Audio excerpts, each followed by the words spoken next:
When Joseph Smith was killed in Carthage, Illinois, my family walked across the plains. I have ancestors buried in the plains. Brigham Young apparently didn't like certain portions of my family because he sent them to portions of Utah to settle that were just desolate and miserable, and they faithfully did that. My father is the first of my family that moved out of Utah, and so I was never really a Utah Mormon, as I call them. But I've always been in the church, served a mission for my church, done all the things that you might think of as Mormons. It's been interesting to me that I think Mormons are a lot like other people. They kind of, they have these basic principles, but they don't delve very deeply sometimes into what's going on. Now, 85% of the legislature in Utah is Mormon. That means they don't pass anything unless the Mormons are voting for it. And so when we're told that the LDS Church came out and took a position, and some of these Mormons says, well, I don't much understand it, but I guess if the Mormons are the church is supporting it, that's good enough for me, and it passes. And I think that's a little bit tragic, that we're not thinking a little bit more deeply behind the facade of the 30-second soundbite. So I went to law school at BYU after getting my degree in economics. I was going to be an economist. I was going to go study University of Chicago, study under Milton Friedman. I'd written a textbook in microeconomic theory that was used at in the BYU's MBA program. Then I got married, and I couldn't explain to my wife what an economist did. And first thing I knew, BYU was starting a new law school, and so to appease keep my new marriage together and appease my new bride, now been my wife for more than 40 years, by the way, I took the LSAT and got admitted to the law school at BYU, not really intending to go, when Rex Lee, who was later the Solicitor General of the United States, took me and my wife to lunch and said, to dinner, and said, well, we got your undergraduate and your graduate grades. It's wonderful. We've admitted you to the law school. And I'm not going, well, I ended up going to law school.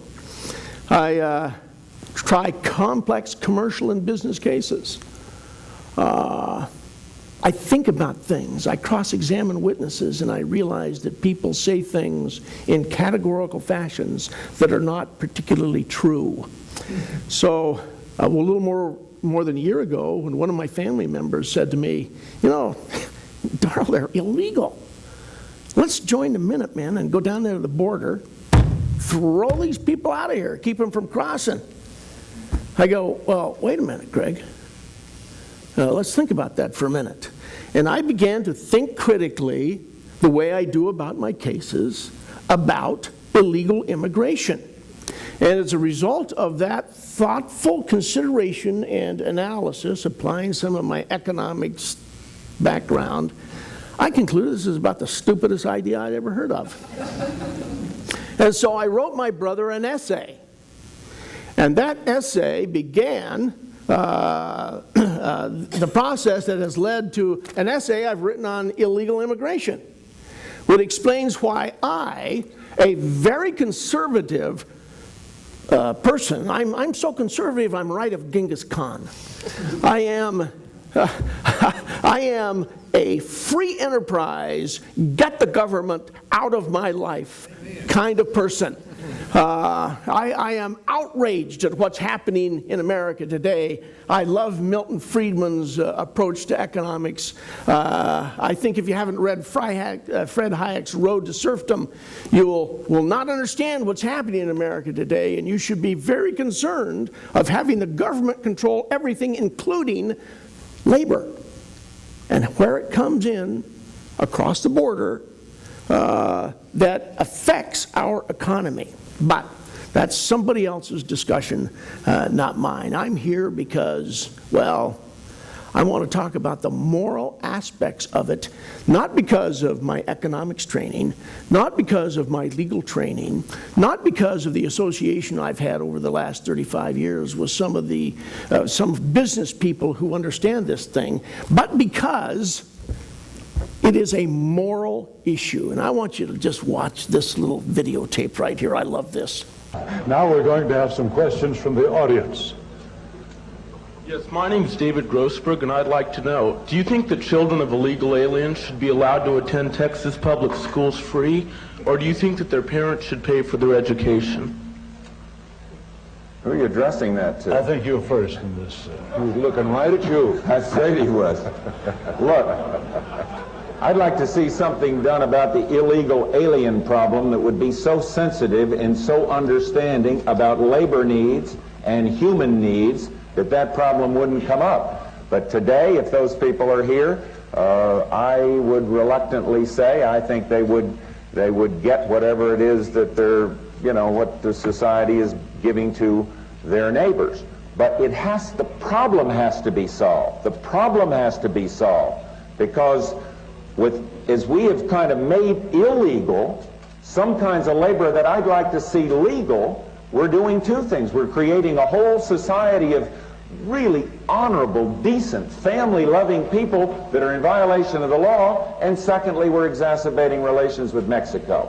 The answer to your question is much more fundamental than whether they attend Houston schools, it seems to me. I don't want to see if they're living here, I don't want to see a whole thing of 6- and 8-year-old kids being made, one totally uneducated and made to feel that they're living with outside the law. Let's address ourselves to the fundamentals. These are good people, strong people. Part of my family is a Mexican. Can I add to that? I think the time has come that the United States and our neighbors, particularly our neighbor to the south, should have a better understanding and a better relationship than we've ever had. And I think that we haven't been sensitive enough to our size and our power. They have a problem of 40 to 50% unemployment. Now, this cannot continue without the possibility arising with regard to that other country that we talked about, of Cuba and what it is stirring up, of the possibility of trouble below the border, and we could have a very hostile and strange neighbor on our border. Rather than making them or talking about putting up a fence, why don't we work out some recognition of our mutual problems, make it possible for them to come here? I don't understand what's happened in my Republican Party. I just don't get it. This is 1980. I believe in an open border, not for criminals to pass, but because it's the moral thing to do. I was flying my airplane. I have a plane. I have a big plane. And I, in my cases, fly it around. I'm in that top 2%, by the way, that Mr. Obama wants to hurt badly. It just really irritates me. You want him to hurt me? You want him to tax me more than the 60% of my income I pay to the feds? I want to sell you 2 more airplanes. Yeah. So I'm flying from Calgary, Alberta, across into the United States because I went up there because someone was very sick and had to get out of the hospital. They were afraid they were going to expire in that hospital, and they had no way to get them across the border because they were so ill. So I flew my plane up there and got them. And as I flew across the border, I could tell where it was, looking at my GPS. There was no fence down there. In fact, in the spot where I flew across, there's a big lake. And part of that lake's in Canada, and part of that lake's in the United States. There's a guy out in his fishing boat. I got my binoculars out so that I could see down there, and sure enough, it's a guy in a boat. And I thought, I wonder if he fishes on our side of the lake. About 3 weeks later, I was coming back from Toluca in Mexico. Toluca is where the private airplanes land outside of Mexico City. And I came back across the border from Mexico, and I thought as I crossed, I wonder if God cares about political borders, which are essentially lines on maps. And disregard, and if he likes us, disregarding the fact that we are his children. We are brothers and sisters. And I'm on the High Council of the Mormon Church in one of its stakes. And I still don't know why I'm on there. Because I'm not particularly a yes man. And every time we hold a High Council meeting, which was with stake presidency, and he said to me, they said, well, does anybody have a comment other than Daryl? And so but anyway, I gave a talk at a high council meeting, and I posed that at one of the congregations in our stake, and 4 people came up after my talk and said, how can you be a Mormon? How can you be talking this way? Last fall, before the church came out with its policy statements, I had people writing to my stake president saying I should be excommunicated. The stake president came to me and said, "What are you doing, Daryl?" I says, "I'm doing what's right. What are you doing?"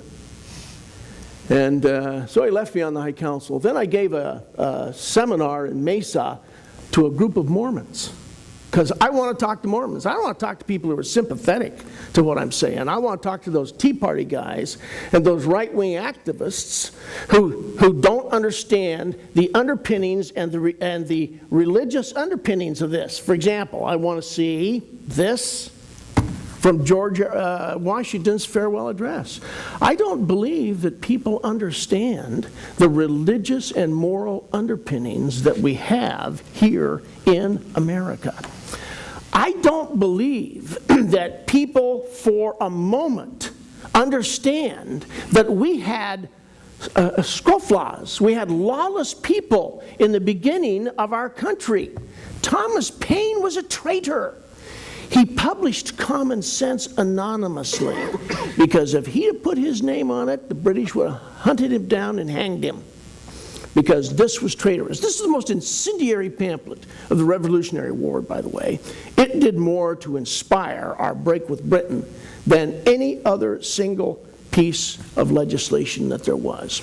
I think most people don't understand. I wish I could blow this up just a little bit. Criminal laws have traditionally required a particular type of evil mind, and the law calls it mens rea, evil mind, and an intent to injure, nocende viventas, volantas, that must animate deliberate antisocial acts. The punishment associated with a crime is a means, 1, to achieve social control, if you view criminality from the social science perspective, or 2, vengeance, and a means for protecting the public if you're traditionalists. And so if you've got a crime, it ought to be something where there's an evil mind and an intent to injure somebody. We have so many. I do securities litigation. I've been involved in cases involving $577 million securities fraud case for the Baptist Foundation of Arizona. I was the attorney defending that case. And it was an outrage, because you have people, quote, committing crimes. They had no idea what was going on. And certainly were not animated by an intent to hurt society. And yet we have people who are very insistent that we pass laws. This is a quote from Senator David Reed, the United States Senate, by the way, and I just love this quote. "This bill is for those who are interested in keeping American stock to the highest standards." That is, people who were born here. and you know, for those of us who are children of immigrants like myself, although a long time ago, I find this interesting. And guess who used this Chinese Exclusion Act of 1925 to promote his eugenics program in Germany? Come on, folks. There can be bad laws. It's not something that necessarily we ought to be thinking, well, it's the law, so we ought to enforce it. It's sort of like people saying, well, what part of illegal don't you understand? I like this picture of King Canute. King Canute was a king in Scandinavia in about the 13th century, the 1200s. And he had most of Britain. And he was so important that he decided to build his throne right down on the beach. And he commanded the tides not to get up, wash up, and get his throne and his robes wet. But he was smart enough to realize that he wasn't God, and that he better leave commanding the waves to him whom the waves would obey. I think someone asked a question earlier in one of these seminars. What do? Do you seal the border first? I've always thought, isn't it crazy that If there's a traffic jam up there, and so people are diverting through the neighborhoods to get around the traffic jam, you don't put cops at the roads to keep people from cutting through the neighborhood. You clear the traffic jam. And I don't know why, when it comes to immigration, we are not doing those sorts of things. This is the presiding bishop, H. David Burton. And by the way, you know we're all Mormons up here, don't you? Except for this heathen down at the end. And we think we are more Christian than anybody else, or at least as Christian. And so you got to think about this, what we do with our brothers and our sisters. We got to be reacting to. Our presence here testifies to the fact that we are appreciative of what has happened in this legislative system. And are we ever? I love this 1928 political cartoon. This is the border fenced, the door for immigrants, USA on one side, and those are those daggum Irish Catholics on the other side who drink and get drunk. We certainly don't want them in America, for heaven's sakes. Or how about this one? This is from an 1881 political cartoon in the Wasp. And what it says around the rays of this caricature of the brand new Statue of Liberty is filth, immorality, diseases, and ruin to white labor. President Arthur vetoed, Chester A. Arthur, he's one of our great presidents, you probably know a lot about his life. He vetoed the first version of the Chinese Exclusion Act in 1882, but there was such a hue and cry, particularly in California, because of the people who wanted to protect their jobs. And I think this is why this should be a conservative cause. We're not for protecting someone's job if someone wants to compete with them and do better. And if you listen through this seminar, you'll hear that the economic pie gets better, and we're all better off if this happens to us. So, where are we? Here, I want to show you, and I'm going to quit. I think this is the next thing I want to see. Is that the end of my thing? Yeah. Well, okay. I'm going to read this to you then, since I don't have a thing for it. This is right out of the church's Doctrine and Covenants, which is considered by Mormons to be scriptures. And I quote this to a lot of Mormons who kind of have a little rancor when they hear me talking. And by the way, some slips went into Russell Pierce's churchyard where his brother goes to church, noticing that I was going to speak at a seminar in Mesa. Russell Pierce talked to his bishop talked to his stake president talked to my stake president, I'm on the high council, calls me and says, Daryl, what are you doing? I says, no, what are you doing? You guys. You trying to put pressure on me not to say what every Mormon, what every Christian should be saying? Shame on you.